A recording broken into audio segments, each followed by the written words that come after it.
Yo creo que el campo fue entendido hasta la crisis que se desató en marzo como una de las corporaciones o de los sectores productivos del país, y que en esa medida ese sector se perfilaba en el escenario sociopolítico de la Argentina como una fuente de reivindicaciones sectoriales o de problemas sectoriales que no alcanzaba a revestir un carácter emblemático de reivindicaciones o de conflictos estrictamente republicanos. La dimensión estrictamente nacional o estrictamente republicana de la significación del campo empieza a ganar cuerpo a partir del momento en que ese sector se opone al proyecto de retenciones que el gobierno quiere llevar adelante. A partir de ese momento, lo que empieza por parte del campo, por ser una actitud orientada hacia la confrontación con el gobierno por no aceptar ese proyecto de retenciones, comienza a ganar envergadura cívica, ya no puramente sectorial, sino cívica, es decir, se transforma en un planteo que cuenta con el apoyo de la ciudadanía que excede al sector, y por lo tanto el sector se transforma en emblemático, en representativo de una demanda mucho más generalizada que la estrictamente sectorial. ¿Por qué? Porque tanto la ciudadanía del campo como la ciudadanía que está fuera del campo pero apoya al campo empiezan a ver en el proceder del gobierno un posicionamiento arbitrario, autoritario, representativo de una reducción de las instituciones de la República a la instancia excluyente del Poder Ejecutivo.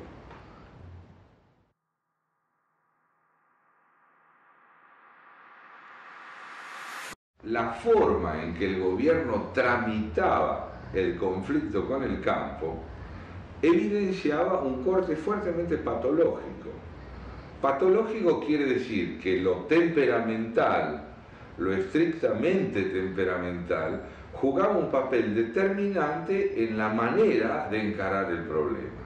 Profunda intolerancia hacia el otro, enorme incapacidad para concebir al adversario como adversario, fuerte tendencia paranoide a pensar al adversario como enemigo, una enorme tendencia a creer que será víctima de un complot y no de un conflicto, y a asimilar toda disidencia con el planteo del gobierno a una disidencia complotista o golpista. Eso quise decir yo cuando hablaba de lo patológico.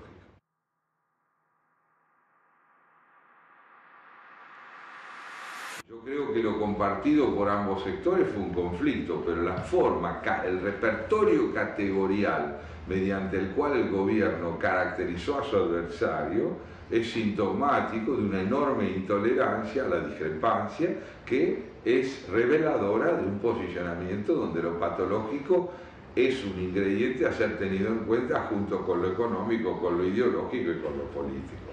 En otras palabras, yo creo que el expresidente y la actual presidenta tienen una forma de elaborar los conflictos con sus adversarios, fuertemente caracterizada por la sospecha de que toda disidencia es el preámbulo de un golpe de Estado.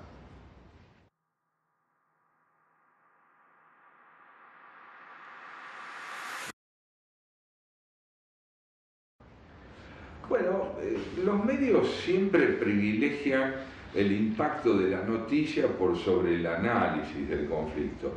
Viven de la noticia mucho más que de la reflexión sobre la noticia.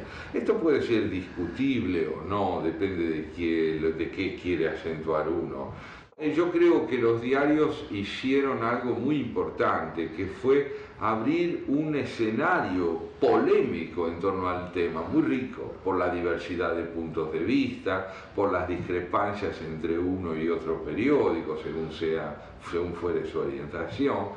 A mí me interesó mucho la intensidad del debate y la posibilidad de que una pluralidad de puntos de vista se pudieran exponer con la transparencia con que se expusieron.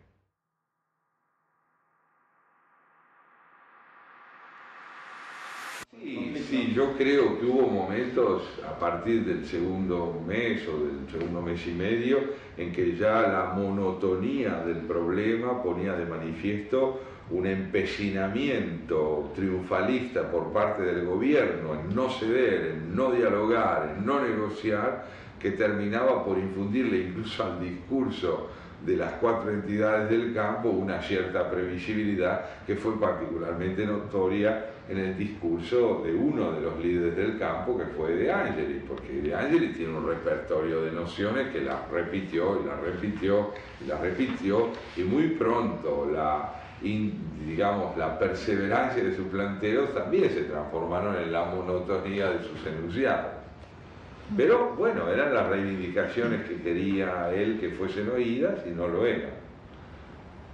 Lo que creo es que la ventaja fundamental que este conflicto le aportó al país fue la posibilidad de que el poder legislativo recuperara un protagonismo que estaba sepultado en la arbitrariedad y en la unilateralidad del poder ejecutivo.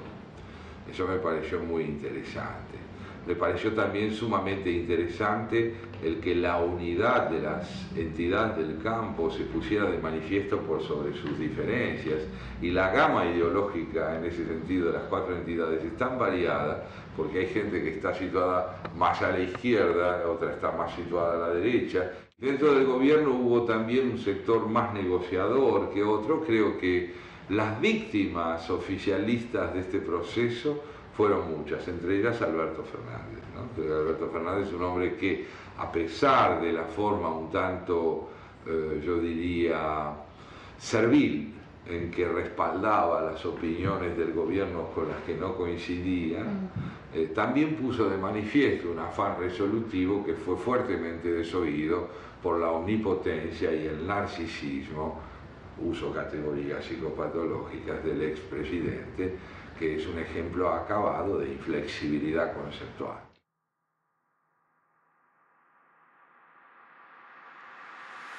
Yo creo que Alberto Fernández puso un empeño muy grande en la etapa final de su gestión, sobre todo después del pronunciamiento del Parlamento a favor del campo, para que el problema se tramitara por una vía de más flexibilidad en la negociación.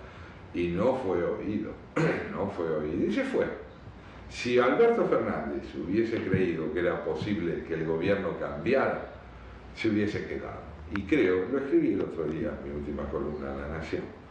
Y se fue porque advirtió que no iba a haber cambios, y de hecho yo creo que no los está viendo.